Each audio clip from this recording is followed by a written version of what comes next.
Thank you very much. I'm Jeff. I'm the head of school here. We are a 3-year-old, we call those little Jags because we're the Jaguars, 3-year-old through 12th grade school. That was founded in 1982 by a group of optimistic entrepreneurs that wanted a student-centered place where passion matters and students find their voice and are known and can do amazing things. There's great energy on the campus. Students that went, we sent 17 students to Zimbabwe. They were just on campus presenting their reflections on their trip to their parents. So it was a really nice moment to affirm the really important work going on here, started by our founders. As I was walking down the hallway, I saw the one quotation that always gets me and reminds me of the importance of school. A school like Wellington, the best way to predict the future is to create it, by Peter Drucker. And I think that absolutely aligns with our speaker. And it is my absolute pleasure to introduce Jeff Wilkins. Jeff is a serial entrepreneur. He has his fingerprints all over Columbus and beyond. He started his first business at age 15. I don't know what you were doing at 15. I was not starting a business. In Rapid City, South Dakota, and is still actively working as the executive chairman of the most recent startup, FMX, the Facilities Management Express, a very successful SaaS, a little jargon for you, business among the fastest growing companies in Columbus over the last few years. And I am proud to say we are a very happy client of FMX. And Jeff didn't ask me to say that, so it's going well. He has contributed his services to many boards and helped many nonprofits. But one of the greatest, and I think maybe the most important, is his founding with his wife Julie and other founders of the Wellington School back in 1982. He's one of those optimistic entrepreneurs I was talking about. And so he has 3 children, and he has 10 grandchildren. I was trying to think how many I've worked with in different ways, all delightful human beings, so well done, Jeff. And so it is my pleasure to invite to the lectern our speaker tonight, Jeff Wilkins.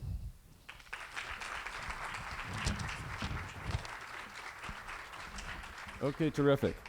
It's very difficult to follow introductions like that. I could not possibly live up to what he said, but I will share with you a bunch of memories that I hope you'll find interesting. My first one is that the first time I ever entered this room was many years ago. We had purchased the building from Upper Arlington, and we hadn't started to do any remodeling yet. This was the old Fishinger Road Elementary School. And I walked into this room with my 5-year-old son, who's here tonight, and 2 of my other children, I believe, and we had remote control cars, and this room was empty, and we ran these cars all over the place. The ceiling tiles were falling off. The floor was potted. There were potholes everywhere. Jim Croft and his team fixed all that. This is a beautiful room now. And then the next time that I remember being in this room was about a month ago when my granddaughter Elizabeth was in a play about Harry Potter puffs. So this room means a great deal to me. I had a very kind of a challenging topic, which is how do you tell a story that goes back 55 years? Now, I know some of you will remember when telephones were either 4 digits or they were dialed, depending on what part of the country you lived in. I lived in a part of the country where the first time I remember a phone, you had to pick it up and tell the operator what number you wanted to call. Now, if you just think about how far it is from there to now when you pick your phone up and call your husband or your wife, we're going to transfer our thoughts to that time frame. And it will be difficult, but we're going to give it our best shot. So let me get started here. And the title of what I'm going to talk about is CompuServe, How Cloud Computing Began in Columbus, Ohio. Now, how many of you have heard the term cloud computing? How many of you have heard the word time sharing? Oh, we got a lot of people have heard it. Well, that makes sense. But what did that all mean to Columbus? What it meant to Columbus was in 1970, there was one data center that could do time sharing, and it was in Grandview. And then 55 years later, there are 50 data centers in Columbus, scattered all over the place, with names like Amazon Web Services, Google, Oracle, and there are many more on the way. And I could give you statistics that would tell you what the capacity of all of those are. It would just amaze you. So we've gone from one to many, and this is a story of how that all happened. Before I get into the story, I want to define something first, because this underlies everything that happened to this company called CompuServe, and that's the definition of culture.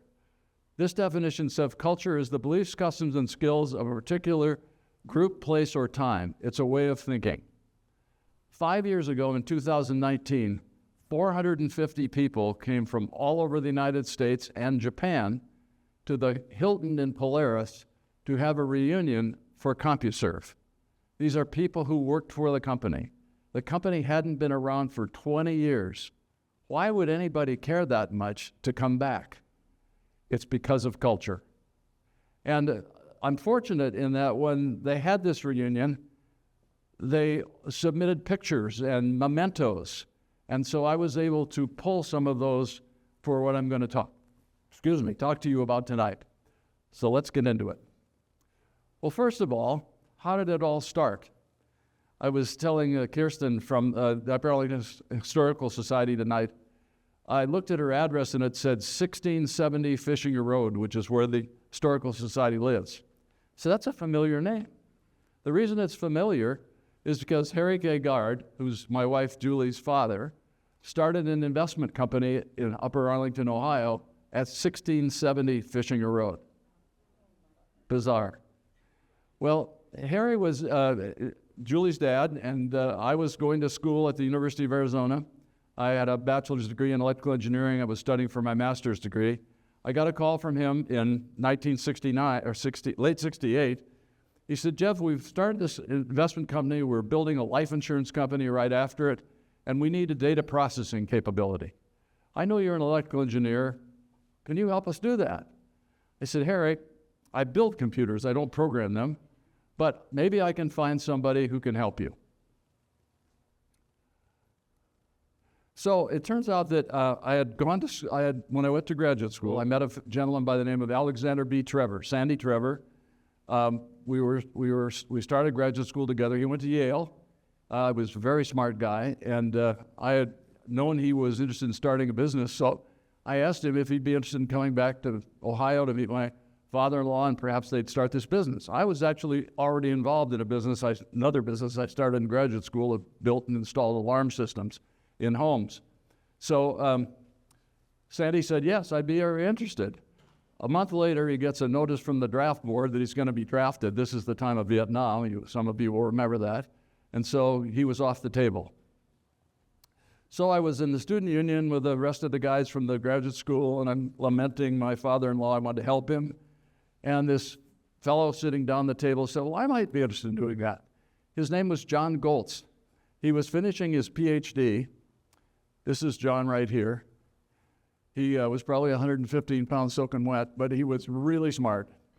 And he said, I'll do it. So I brought John Goltz back to Columbus to meet Harry, and the two of them hit it off well, and lo and behold, they decided to build a company that was going to do life insurance data processing. As I got ready to leave, I said, look, guys, if you need any help hiring people or anything else with the business, I'll be happy to do that. They said, we'll call you. And I didn't hear much until about 6 months later. They said, well, we're going to meet at the Fall Joint Computer Conference in Las Vegas. And we've got an idea we want to blow by you, and we need some help recruiting people. So I said, great, free trip to Las Vegas. What can be so hard about that? Besides, we had a young baby, and that was a good chance to get some sleep. So went to Vegas, and they proposed this idea. They said, John has decided that instead of buying this small computer to do life insurance data processing, he wants to buy what's called a mainframe. This is a very expensive computer with a lot of capability, and instead of just doing it for Golden United, like to do it we'd sell it to others. But John doesn't want to run the business, and he thinks you're the right guy to do that, because you have to build a sales organization and the rest. And so I said, well, I'll blow it by my wife and see what she thinks.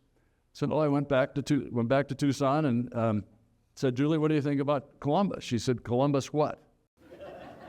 I said, Columbus, Ohio. I said, I was just there. It's delightful. It's about 5 degrees and 6 inches of snow. So, but she agreed. And so in January of 1970, I put Julie and our daughter Lisa, who's sitting next to Julie here, on a plane. I drove our car back to Columbus. And when I got here, by the way, I wanted to show this picture first. Here's another picture of John Goltz. John is deceased, but and these other two gentlemen, Larry Shelley, Doug Chinook, unfortunately are also deceased. They were part of the University of Arizona Mafia where we all were. They came back and worked with us very quickly. But I wanted to show you what happened when I came to Columbus. So I drove back, as I mentioned. Julie and Lisa were already at her parents', and I had the address of where the business was going to be headquartered. It was 1387 West 5th Avenue. And I drove up, and with a van in front, but this was it. And it didn't have a sign on it. It was just a blank building. I tried the door. The door was unlocked. I walked in. There was nothing in the building except a folding chair and a phone book. And that was the beginning of CompuServe. So I went back 2 weeks ago with my iPhone, which, by the way, is about 1,000 times more powerful than the mainframe we bought, and took a picture with my iPhone. And so this is 1387 West 5th Avenue right now. It's a UPS store. What's that say there? It's some kind of a tile company, and it's just a very different place. But that's where it all started. This was the first computer room that went into West 5th Avenue in Grandview. It has one mainframe. That's a very staged picture. But this was up and running pretty quickly. There was one thing I want to show you that I passed up. So from the very beginning, we worked really hard to get our name out, and we were very fortunate in having a lot of good advice in the beginning. Paul Worth and Associates helped us. Paul Worth himself was very helpful. This was in the Dispatch on April 5th, 1970. I thought this was sort of a little over the top. It says, dynamic duo, Dr. John R. Goltz and Jeffrey M. Wilkins, unique computer service firm organized by youthful experts. We did not know what we didn't know. But I like the picture. I also like the sideburns. That was the time. So that was the first computer room. So I'm going to tell the story in a couple of different ways. I'm going to take you through the physical growth of the company pretty quickly, because I think a lot of you know pieces of that story. And then I'm going to kind of jump back and talk a little bit about product and kind of what was developed as it went along. And I hope you'll have some questions along the way. We're going to have Q&A at the end, and anything that's on your mind, I'd be happy to answer. But the first thing that happened was we outgrew the Fifth Avenue Computer Center in about a year and a half. We put 2 mainframes in there. We had a third one on order, which we couldn't fit in there, so we had to build a building. So we found a site in Upper Arlington. It was just south of Henderson Road. It was I can't remember what it was called now for zoning, but it was a development area that the city thought they could put a lot of people in, perhaps get some tax revenue. Because Upper Arlington, being landlocked, really didn't have much business revenue. It wasn't like Dublin, where they could afford to build Bridge Park with their cash flow. It was really tough in Arlington. So this site was available, and the city was so helpful in getting it started quickly. We took the plans for this building that you see right here from a University of Pittsburgh Computer Center. We just duplicated it, and we got it up in about 9 months. And we got it up in time for the next mainframe to arrive. And all of these sort of artifacts were all gathered from what was pulled together for the reunion. So they're not in great quality, but remember, they're 50 years old, and it's pretty hard to find stuff like that. So right after we got it finished in September of 1973, we had an open house. The open house, we actually had it over 2 days because we had so many people who wanted to attend. You can't read it. It's an eye test, but this is the invitation that went out. And then this is the South American drug dealer with the short pants. And this is my gorgeous wife, Julie, her mom, and Harry Gard. And that was the ribbon cutting for the very first building. There was a nice letter here from Blaine Sickles. You can't read it either, but he was very helpful. City of Upper Arlington was so helpful to us all the way along. Well, as soon as we got the mainframe installed, we're already out of space. So it wasn't 6 or 8 months later we started to build the next building. And there were a couple of pictures that kind of went to that. This was a particularly interesting picture because this one is the bird's eye view of what the first 2 buildings were. Now this is Henderson Road running down here. This is Arlington Center Boulevard. The marker ceremony we had in December is going to place a historical marker right here in the middle of the, I'm not sure it's going here, I think it's going down here, marks the spot. Henderson Road, by the way, at that time was 2 lanes with ditches on either side. I don't know if anybody of you remember that, but a few people. And then this is what this building looked like from here, and this is the sign that went off the top. You'll see the name CompuServe spelled different ways at different times in some of these photos. It's hyphenated CompuServe Network some places. It's CompuServe Big C, Big S others. It changed several times over the years, but we always kept the CompuServe portion. In 1974, we became a public company. The way that happened was, remember Golden United Investment, which put up the capital to start CompuServe, was public. It had 13,000 shareholders, and the reason it had 13,000 shareholders was its sales organization sold the stock door to door throughout Ohio, and so people would buy $100 worth of stock, $500 worth of stock, and they raised $7-8 million, I believe the number was, and $1 million of that went into CompuServe. I looked up to see what $1 million in 1970 would be in today's dollars. It'd be a little over $8 million. So that's the initial capital to sort of get that business off the ground. But we could see that it would be necessary in the future to raise additional capital. So we thought, well, let's get public. Well, how do you get public? If you've got 13,000 shareholders already, all you do is distribute the shares to the owners of the investment company in CompuServe, and all of a sudden we were public. And so we got assigned the symbol CMVU. We were traded on NASDAQ. Right after we got the building started, we ran out of space again. We built another building.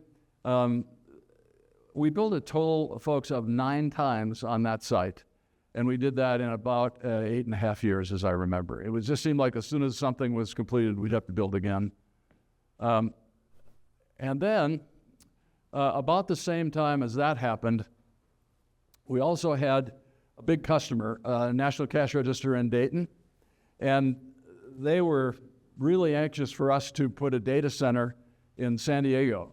They were located in Rancho Bernardo, and so seeing the opportunity in that, we designed a computer center. It's right down there. You can't see it. It says Bernardo Industrial Park in Rancho Bernardo. And Julie and I were thinking of moving to San Diego. It never happened, did it? Looked pretty good at the time, winters we had, but no, it would have been a bad decision. And frankly, in 1974, you may remember that something else happened. It was called an oil embargo. We had a big recession. That took care of Rancho Bernardo. But we knew that we needed to have a second computer center because we had all our eggs in one basket on Arlington Center Boulevard. There were such things as tornadoes that did happen occasionally in Ohio, and so we decided to build a second computer center, and we did it up on Tuller Ridge in Dublin, and that's the picture of that building, and that's what it finally ended up. Oopsie, sorry. This is what it looked like, and I'm sorry the picture quality isn't any better, but it was a bigger computer center. It had dual power systems feeding it, so if we lost utility power from one source, we had it from another. Interestingly, I just read today, I was reading about the Intel site, and they have triple power available at Intel. There are 3 different ways to feed it. But this was pretty unique in Central Ohio to have 2. And it was a very successful place for us. And here's a picture of that data center when it was pretty well configured out. I'm going to talk a little bit later about the hardware side of our business, but I wanted you to sort of see what that site looked like. We also had a research center in Tucson. And The reason we did that was John Goltz, who I mentioned early on, who is really the brains behind the operating system for the company. Which reminds me, I left something out I should have told you. One of the competitive advantages that we had early and why the company was successful, John Goltz was so smart, he rewrote the operating system for the PDP-10 computer we were using. We were able to get twice the productivity out of that machine as anybody else that bought one, which tells you basically you do it at half the cost. So he was a brilliant man, but he didn't get along easily with people. And so at some point, it became obvious we were going to have to do something. So I had this idea, well, why don't we put a research center in Tucson? We can still draw from the University of Arizona where we had a lot of connections. And, you know, you spread people out, it's a little easier to work together. So that was the research center we opened in Tucson. We had a directors meeting there in 1977. Here's a picture, obviously, of Harry. There's the drug dealer again. This gentleman is David Swadling. David Swadling's name is also on the floor out in the front of Wellington here. He was one of the founders of Wellington. There's, of course, John Goltz, and then the other gentleman over here is Herb Gingrich, who was Harry's partner in the life insurance business. So, things are going along great. Building lots of buildings, need a lot of capital. You'll hear in a minute why we needed more capital. And so I was getting calls 4 and 5 a week from people who wanted to buy the business. And I knew we needed the capital. I really didn't want to sell the business. But I thought if we were going to sell it, how would we do that? I developed a screening criteria. The criteria said we'd sell to somebody who wasn't in our business, so therefore they hopefully wouldn't tell us how to run it because we wanted to run our own business. They had a lot of cash, a lot of capital because that's what we would need. They were big enough so that there'd be opportunity for people who were in the management team at CompuServe to grow into the parent. And the fourth thing was I could be on that board. And so I would get these kind of calls, and one day I got one from a gentleman in New York by the name of Mike Victory. He started pitching me, well, we went out this company. I said, who are they? He said, well, I can't tell you. I said, well, if you can't tell me, I can't talk to them. He said, okay, it's H&R Block. I thought to myself, I remember Henry Block doing United Airlines commercials, and I knew they did taxes. Other than that, I didn't know much.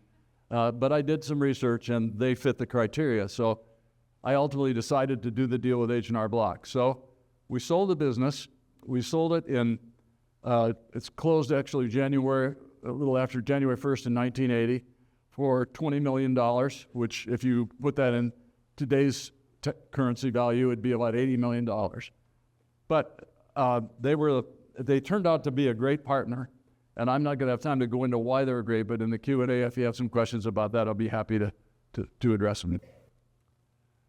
There's one other building I didn't mention. This one had a lot to do with culture, and it also had a lot to do with our network.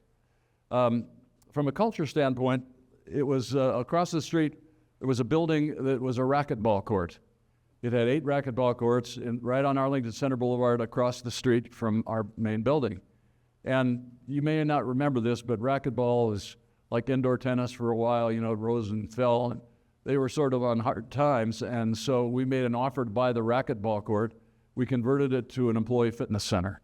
So here we are with the ability to have racquetball, volleyball, weightlifting, trainers, all in one facility right across the street. Do you think that was a good recruiting tool?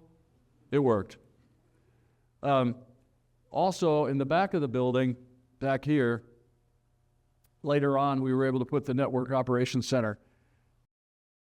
Early on in the business, we built our own packet switch network. Without getting into great detail about what a packet switch network is, just think about it as reliability. You take it for granted when you type in the internet that every character you type goes where it's supposed to go. But in the old days of dial-up telephone lines and acoustic couplers, the phone system wasn't reliable. There was noise in it. The thing, you'd get knocked offline, or it would put errors in the data. So our answer to that was to build our own packet switch network, which we did, and it proliferated throughout the country, and I'll touch on that a little bit later. But this was the Network Operations Center for that. The purpose of this slide was to demonstrate our civic involvement, our community involvement. One of the things we always believed in with the culture that I talked about was how important it is to give back to the community. And we had one of the great science centers in the country. Roy Schaefer, who ran it at the time, I was actually on the board of COSI, and he said, you know, Jeff, we ought to put a computer center at COSI.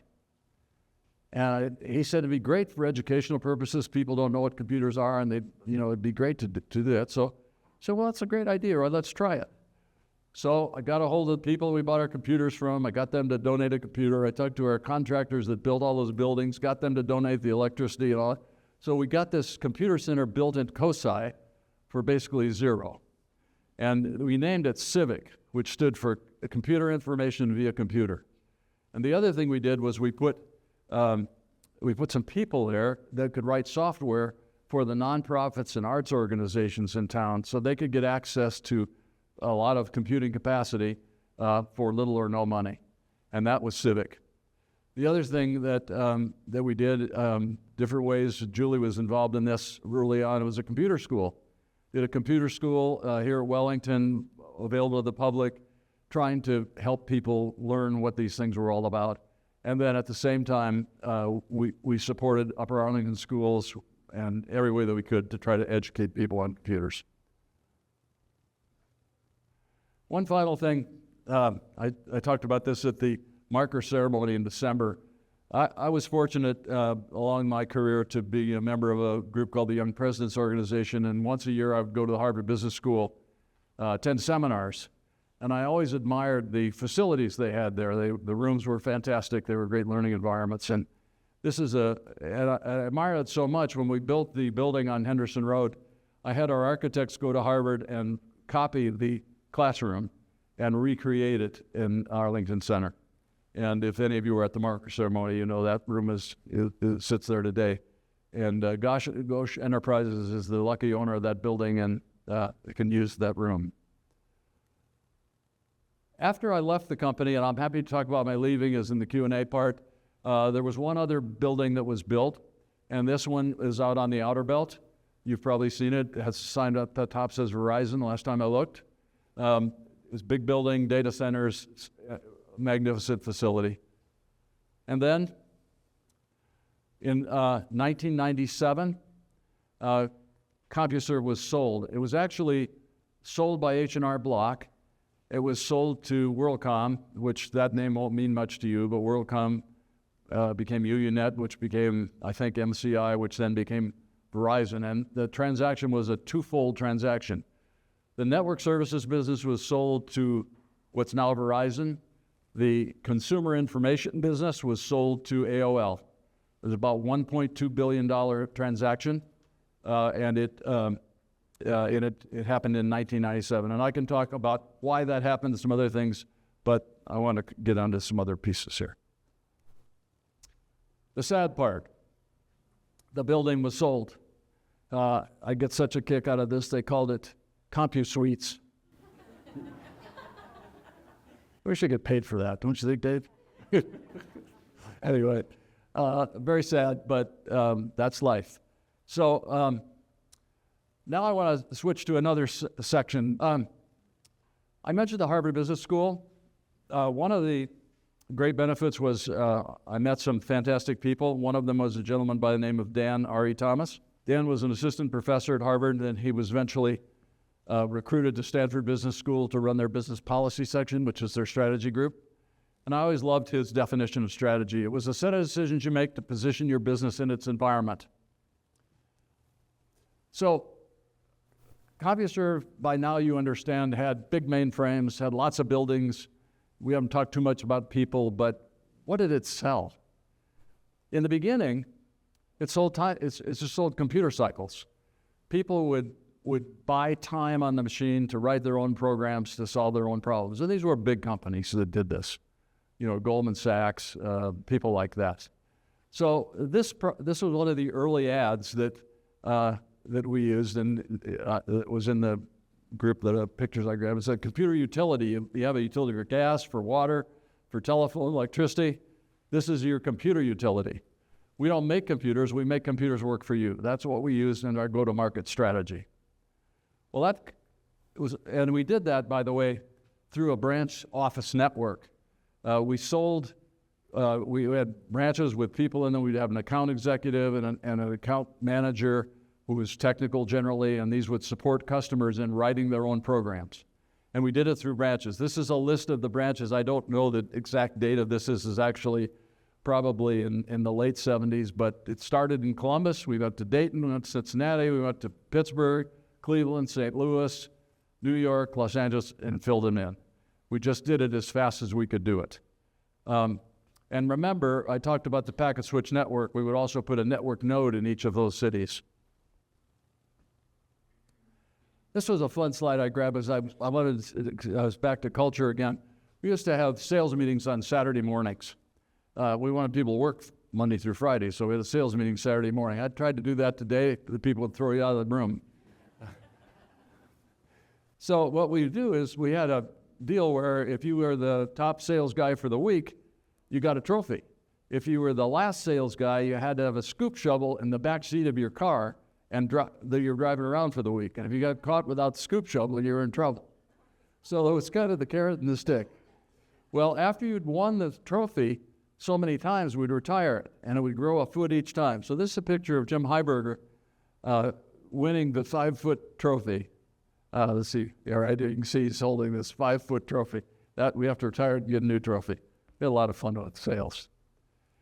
Well, I mentioned we're selling time sharing, cycles, use of a computer. The value of that goes down pretty quickly because it's a commodity. Anybody can buy a big machine, anybody can write an operating system. So the price of computing was going to continue to drop. So we realized that in order to achieve the value proposition we wanted, we had to start to sell things that were unique and that were special. And this is a story about one of the products, electronic mail. It was called Infoplex. It came about kind of a brainstorm idea. This is a picture of our computer center, the fisheye view. You can see the mainframes in the back, and you can see these terminals right in the front. These terminals would receive messages from programmers around the building if they wanted services, for example, to mount a particular tape or to deliver a line printer that had been printed or something. And then the terminal could send a message back. And so I walked through there one day and I said to John Goltz, this is when he was still in Columbus, I said, if it can talk to the computer room and back, could it talk to another terminal in the building not going through the computer room? He said, I don't know, why not? I said, well, if that's true, could somebody in Columbus talk to somebody in Cleveland? Yeah, maybe. So he said, I'll look at it. 2 days later, shows up with the product. It was easy for him. And that was the beginning of electronic mail.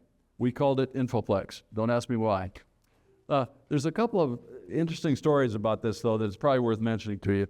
I remember, this is now about 1976, at the time we launched Infoplex, AT&T announced they were going to spend $100 million to build an electronic mail system. And shortly after that, FedEx announced that they were going to spend hundreds of millions of dollars to develop a second product for FedEx. And we thought to ourselves, oh my God, how are we going to possibly compete against companies that are that big? Well, it was really very easy. Number one is we already had the product and we were agile. They were just starting to think about the product and they were big and slow. And so we were actually able to get a really good section of that business very quickly, and neither one of them ever succeeded, but spent the money. I tell another quick story about two of our alpha customers. When you release a product, you go into beta, or you go into alpha, and then you go into beta, and then you go into launch. And these two were beta customers, General Motors and Klosterman's Bakery. General Motors' need was they had engineers in Detroit, they had assembly lines all over the country, and occasionally things would go wrong in the assembly lines, and they would need to get parts there for some reason. So this enabled their engineers to communicate with their assembly lines very quickly. Klosterman's had bakeries and distribution centers around. I don't even know how many, but there were quite a bit around Ohio, I think in northern Kentucky. And everything went really well with this product launch until one day the engineers in St. Louis got the buns delivery schedule. So bugs happened.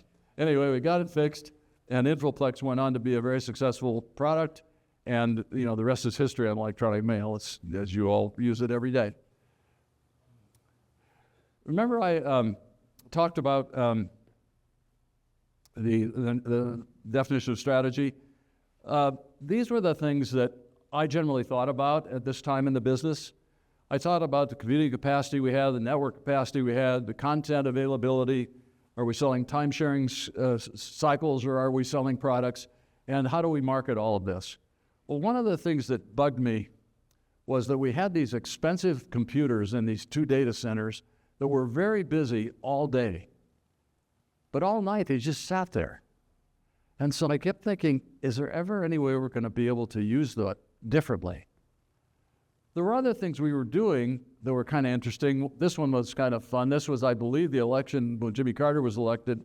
We set up down there for I think it's Channel 10, and we had CompuServe with terminals out at the various polling places, and we're sending in the results so they can get them on TV faster. But anyway, so this is the time when the first computer kits started to hit the ground. And so I grabbed a couple of pictures that tell that story. The first one is this Popular Electronics cart that shows the Altair, the world's first mini computer kit that rivals large computers. And then, of course, the magazine started to get after it, too. There was Personal Computer World and did all this, and Byte magazine. So anyway, in the early days, they were being talked about. There was a small problem. They didn't do much. The reason they didn't do much was you had to learn how to program. And who wanted to learn how to write programs for these computers? You know, it was a kind of a gimmick. I could get a couple of canned programs, but to do anything useful, they really didn't do very much. And there was a reason for that. They didn't communicate. They were just standalone. In order to communicate, they needed something called an acoustic modem that you see down here. And you see the handle from the telephone stuck in it. Acoustic modems were the way that these could first begin to communicate with one another. Well, guess what?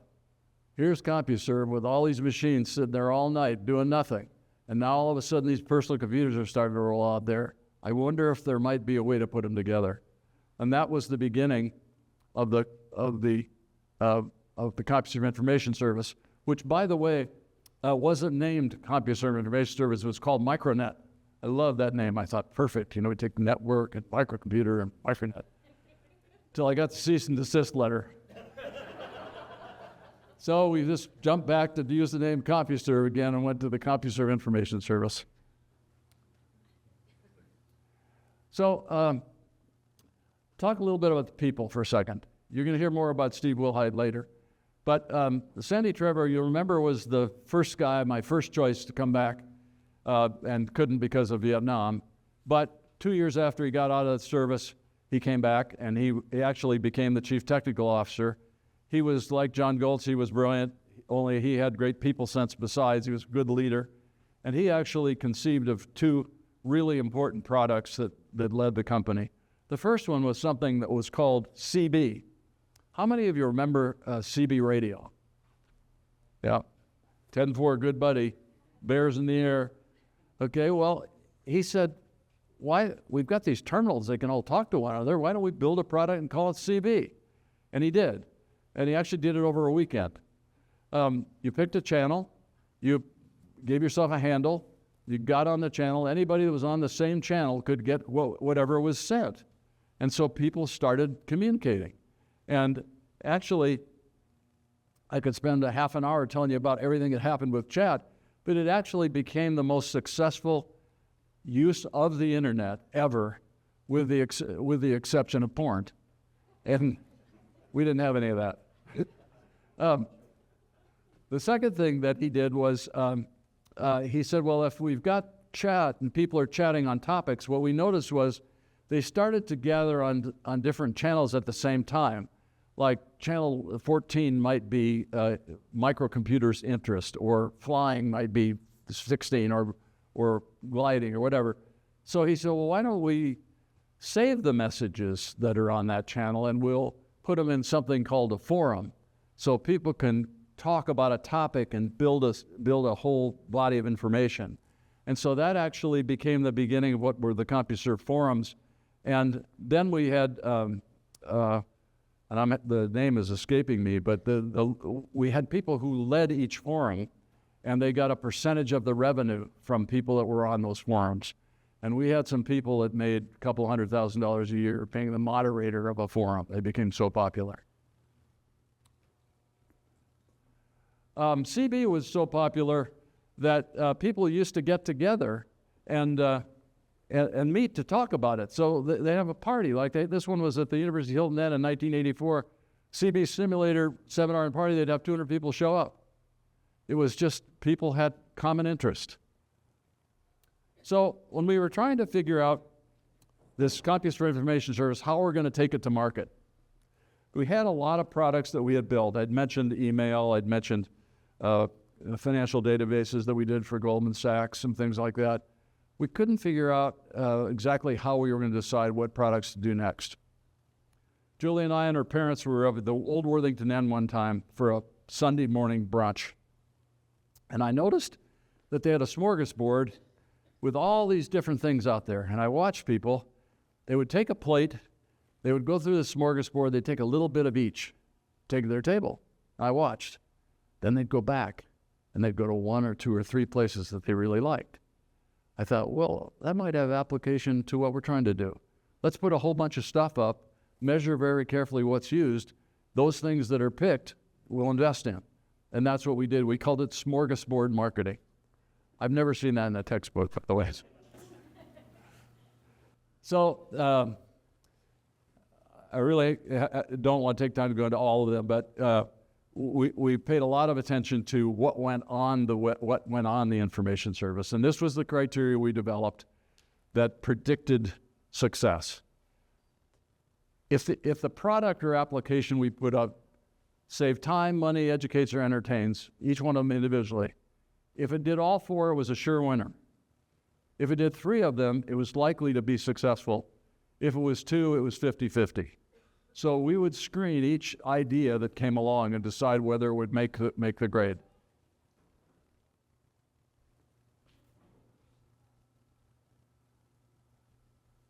So this is probably one of the best stories of the whole group. When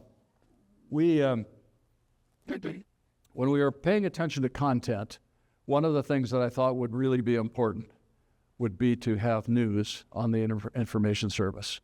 And so I knew that the main sources of news in the United States were Associated Press and United Press International.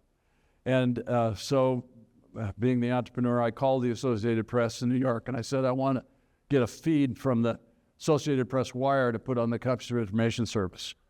And the gentleman was very, very polite. He said, well, we can't do that. He said, we're owned by newspapers. You'd have to do it with a newspaper first. So I quickly went to see John Wolfe at the Dispatch. Said, John, we'd like to run a test with the AP wire. Would you be willing to do that with us? And he agreed. We built a demonstration of the AP wire from the Dispatch, and we put it up. And then I took it to New York to the AP, and I said, okay, we've got a demonstration here. What do you think? And the gentleman I spoke to said, well, I'm sorry, but I can't make the decision. We're owned by the AP or by the newspapers, and they're having a board meeting in 2 weeks in Hawaii. If you'd be willing to let me, I will demonstrate this for them and see if there's any interest. I said, great. 2 weeks later, I get a call from Hawaii. Said, well, we've shown this application to the board, and the board would like to come to Columbus. So that sounds interesting. Okay, who's coming? Well, he said, Katharine Graham, Arthur Sulzberger, Bob Marbut. Now, I'm sure some of you know Katharine Graham was the publisher of the Washington Post, and Art Sulzberger was the publisher of the New York Times. You probably don't know Bob Marbut, but that was a large newspaper chain. And so we were pretty excited. And so the board came to Columbus, met in our conference room, and Sandy Trevor and I demonstrated our version of the electronic newspaper to them. And they said, what do you want? I said, well, we'd like to have 10 newspapers. We'd like $250,000 in display advertising in the 10 papers to help us spread the word. And that's what we'd like. And they said, can we chat? So said, sure. So we left the room. They were in there an hour. I thought, this prank be too good. They came back in. They said, well, we'll do that, but we've got to change a couple things. Number one is we have to offer it to all 175 or whatever number it was of our newspapers because we're just the board. And then the other thing is the 10 of us want to do it. So I knew right then and there we had a winner. And sure enough, they said, what else is there that you want? I said, well, there's only one thing, and that is the Columbus Dispatch has to be first. There has to be some payback to Columbus for having helped us get this far. And this picture is actually taken in 1980 with Katharine Graham, John F. Wolfe. I don't remember who this gentleman is. And we were demonstrating the first electronic newspaper that occurred in Columbus, Ohio. And then from that point on, word spread everywhere. This is a copy of the Dispatch that was shown in the Fort Smith Times Record. And then these were the initial papers that we put up, and I'm sure you'll recognize the names of those. There's a little ad here I'll play with you. Imagine, if you will, sitting down to your morning coffee, turning on your home computer to read the day's newspaper. Well, it's not as far-fetched as it may seem. In fact, both local San Francisco papers are investing a lot of money to try and get a service just like that started. Science editor Steve Newman reports on one person already using the brand new system.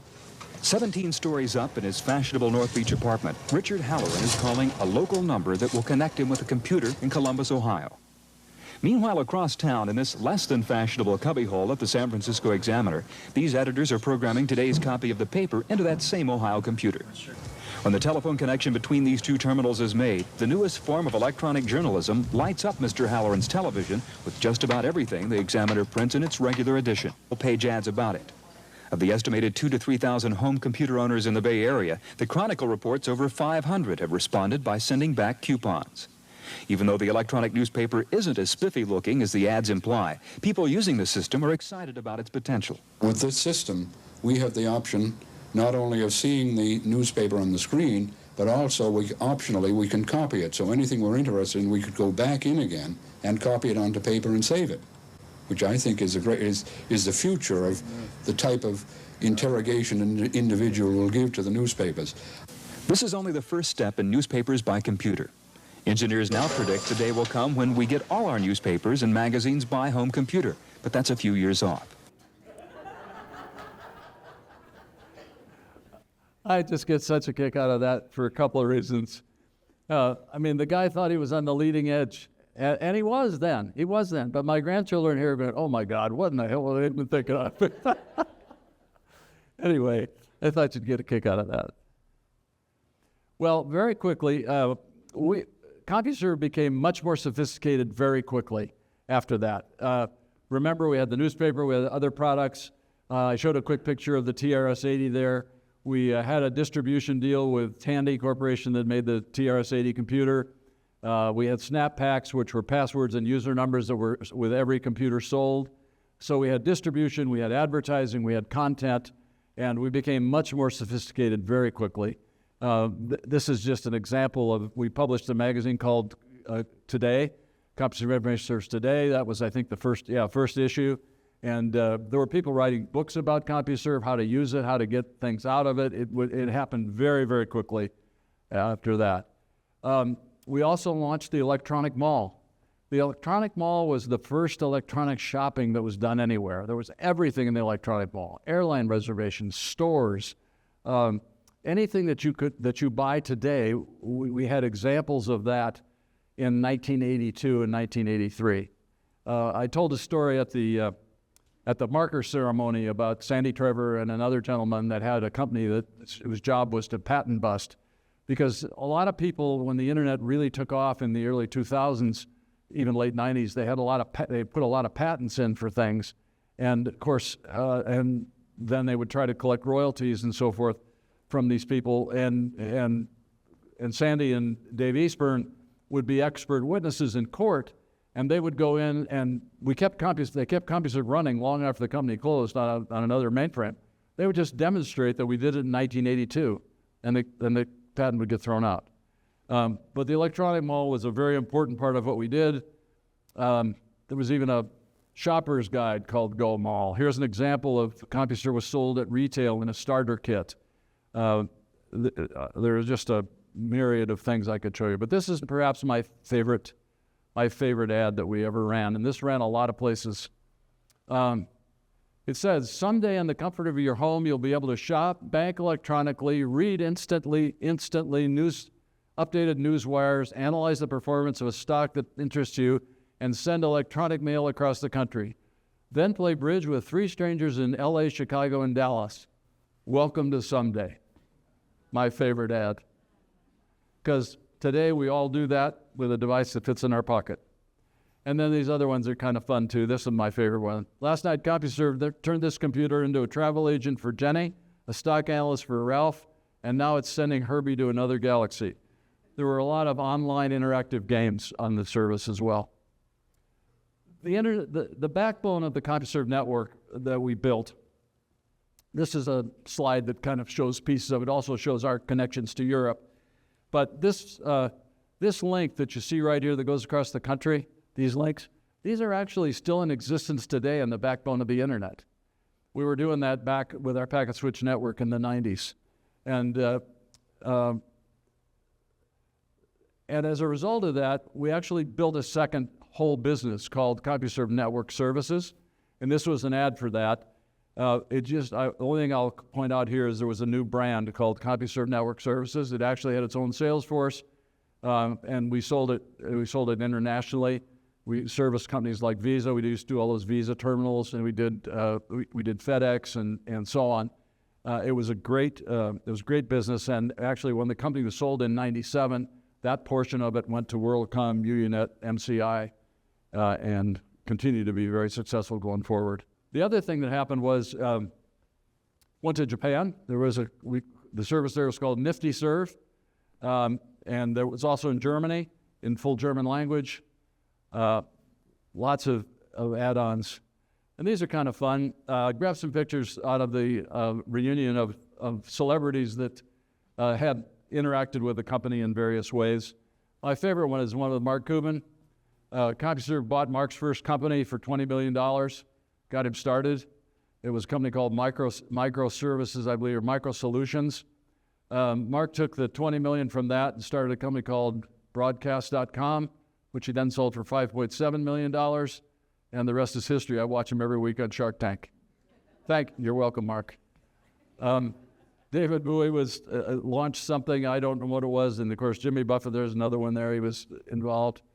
My son-in-law, Chris Cook, loves Mick Jagger, so Mick was involved at one point. I'm not sure exactly how. And Aerosmith, I think, released a record the first time on the information service.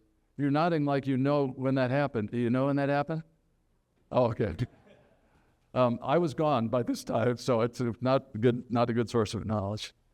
And then were movie reviews. Roger Ebert was part of that. They looked like they had a couple of cocktails. And then, of course, there's the governor back in the day. Just two final things. Number one of the big things CompuServe did later in its career was it built its own hardware. Remember I told you we bought the mainframe early on, the great big mainframe? Eventually, CompuServe could duplicate that mainframe with 4 circuit boards in a small container and built our own machines. Eventually, there were hundreds of equivalents of those mainframes that the company built for the various data centers, and I grabbed pictures of different sizes of those. So this is my favorite one. There's an organization called WEBI, which I think is the International Academy of Digital Arts and Sciences. I saw in this morning's paper that there was a WEBI for Taylor Swift or something, but this WEBI happened in 2013. You remember the picture of that guy I showed you, Steve Wilhite? The recipient of this year's WEBI for Lifetime Achievement, Steve Wilhite.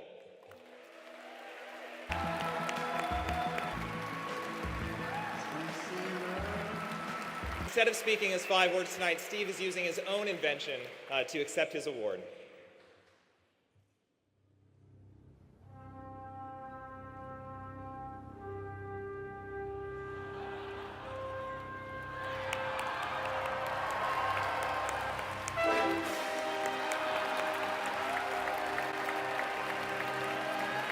So now you know.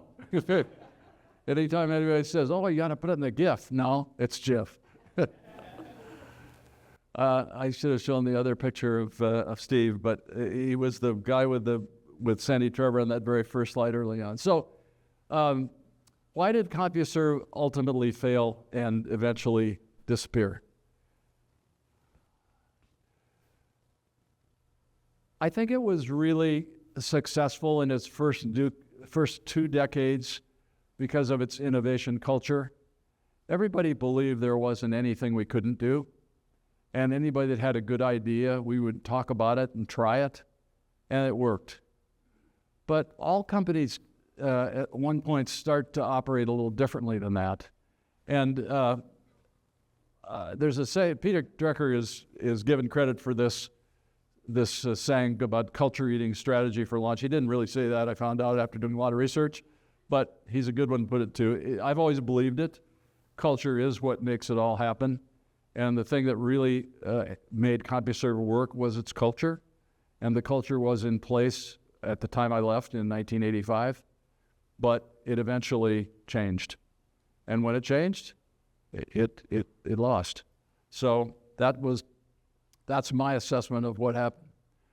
This is a picture of the leadership that was of the company. I ran the company until 1985, at which point I was pushed out. I'll be happy to answer the question why. Charlie McCall had it for about 4.5 years. It was then Maury Cox, and then Robert Massey was ultimately the last CEO. And he was fired, and then H&R Block ran it for about 6 more months and then sold it off for $1.2 billion.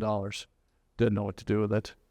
And then I threw one other slide in here just for fun. You've been very patient in listening to me.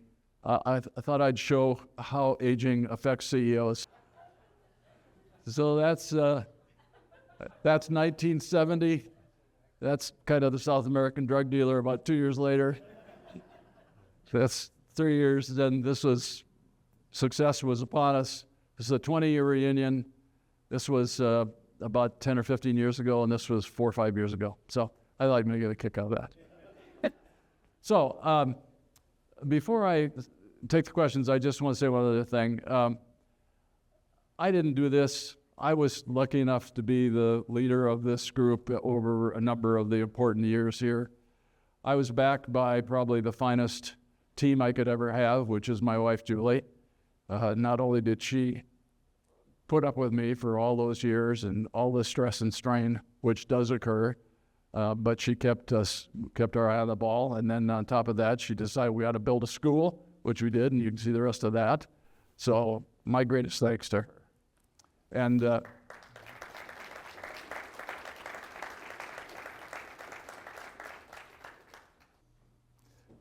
by the way, if you're interested in other CompuServe stories, I've done a number of things. One of them is on the Columbus Metropolitan Club website. I did lunch in there about 6 years ago or so. Also did one for the Ohio History Connection. The thing I hope you take from this is that Upper Arlington was the location of a company that actually changed the world. It's a company that did things that will remain in infamy forever. And it happened right here. And actually, Golden United was 2 blocks down, and Arlington Center was 3 miles up. And it all happened here. And as a result of that, this is now practically the data center capital of the world. If you look at the data centers that are scattered all around here and what it did to start the internet connections that cross the country. And so anyhow, I hope you're all proud of where you live and you take great pride in the fact that CompuServe was here. And I know I do, and I want to thank everybody for coming. And let's wrap.